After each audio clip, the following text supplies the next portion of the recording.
Tila walang nakikitang problema si bilyonaryo Congressman Leandro Leviste sa patuloy na kaugnayan niya sa kanyang solar power firm. Sa kabila ng kontrobersya, nag-e-enjoy din daw ang kongresista. Well, I'm actually thankful that they care so much about me.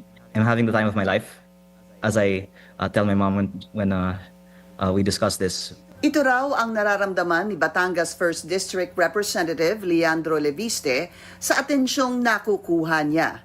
Bukod kasi sa kanyang mga alegasyon sa flood control scandal, kini-question na rin ang solar power venture ng kongresista.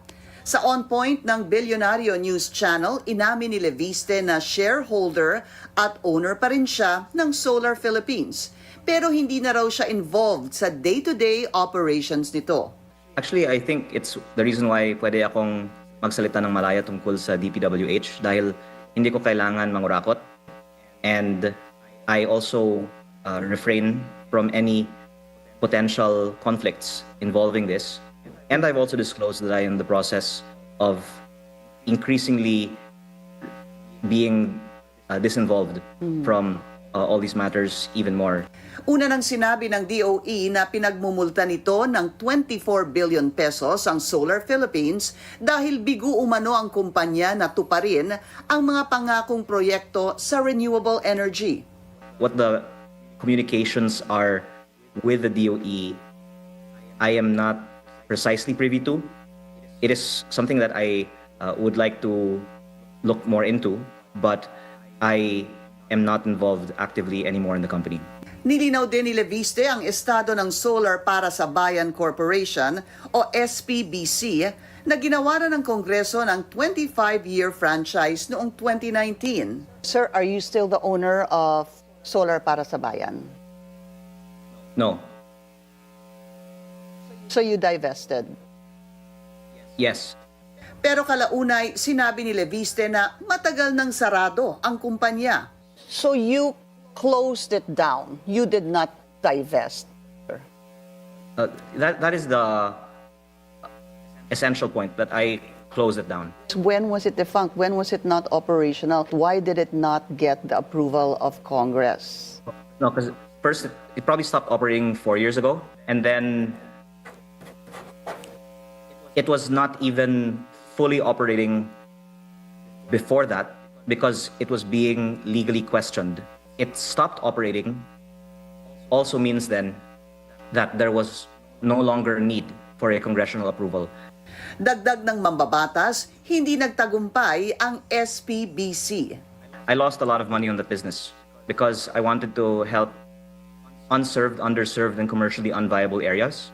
And it was legally questioned because the local providers did not want to lose their business.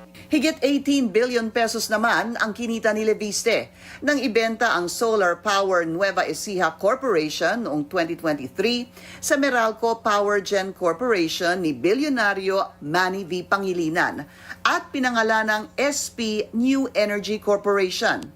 There was 15.7 billion invested as primary by Meralco into the company and 18.2 or so billion that went to me for my existing shares. At makakausap po natin ngayon, Energy Secretary Sharon Garin. Secretary Garin, magandang gabi po sa inyo at maraming salamat sa oras.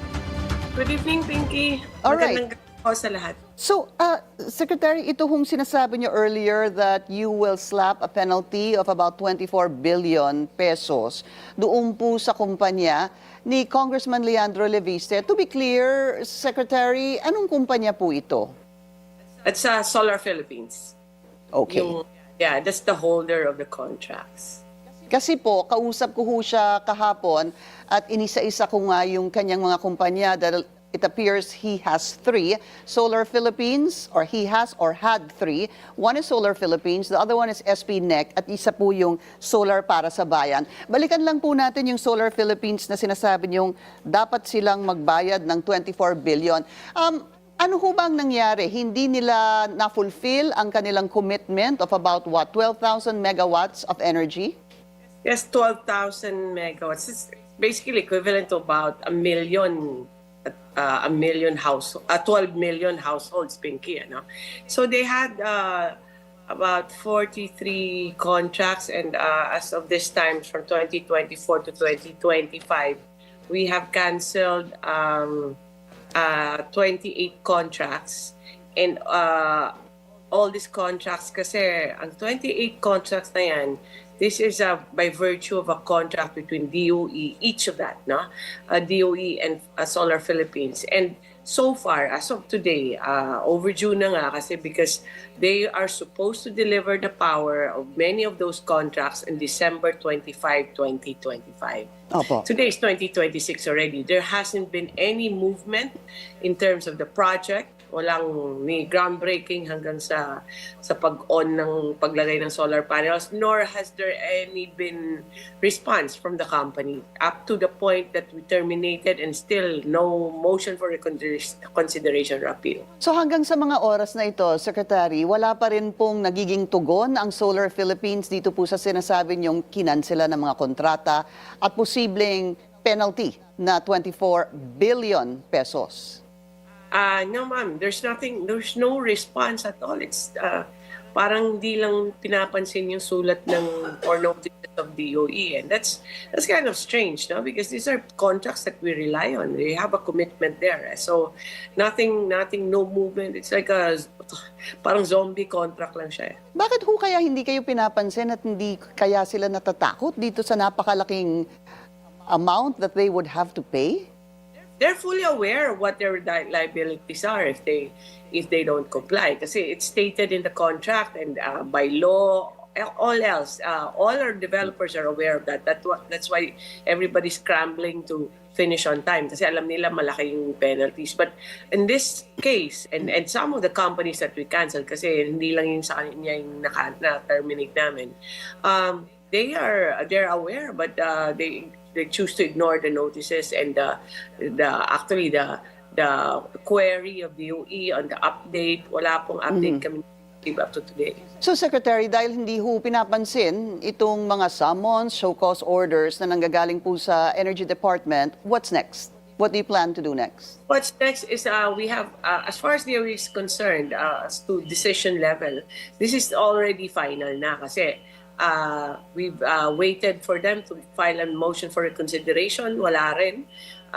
So we will collect, but if they refuse to pay, then we bring it up to Solgen level or the DOJ level para they determine what's the good legal recourse that we have. Are you still giving them time to at least respond to the summons or the show cause orders issued by the Energy Department? No more, ma'am. Ito na po. We always allow naman extensions if you just explain. And we do understand naman that there are things that are unforeseen or not within their control. Marami po kaming contracts na ina-allow naman yan. But we've given them time, we've given them so many chances, and actually kami pa yung humihingi ng update but nothing. So we've waited for so long, and I don't think we can give so much credibility in any of their response anymore. Well, are you going to formally issue this penalty of 24 billion pesos to Solar Philippines, ma'am? It's already been sent, the termination, along with the collection or with the fines that the dues that they should pay. If we don't get a response or payment within the time that has been prescribed, then we have to take this to court. And what is the time prescribed?